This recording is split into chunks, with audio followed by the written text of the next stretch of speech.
কয়টা সন্ধ্যা একটাই লাগছে।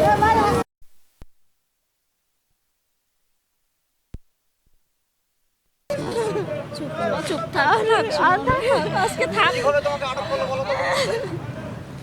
যখন আমি সেন্সলেস হয়ে পড়ে গেছিলাম তখন মানে টিয়ার গ্যাস ছাড়ছিল, তো যখন টিয়ার গ্যাসটা সেরেছিল তখন মানে আমার পিছন থেকে তো সবাই চলে গেছে, তখন মানে আমি একাই পড়ে গেছিলাম, তখন আমাকে ধরছে। থাক বাবা আজকে থাক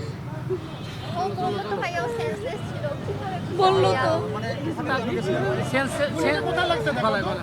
গুলিটা আমার গলায় লাগছিল, এখন হয়তো 2 সপ্তাহ আগে লেগেছিল, তো এখন দাগ হয়তো কলেজ ড্রেস ছিল। ড্রেসটা কই?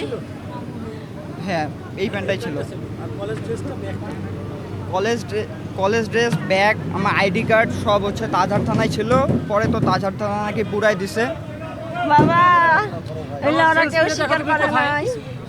বাবা রে সেন্স ফিরে আমি দেখি আমি তাজহাট থানায় আমার হাতে হ্যান্ডকাফ লাগানো ছিল।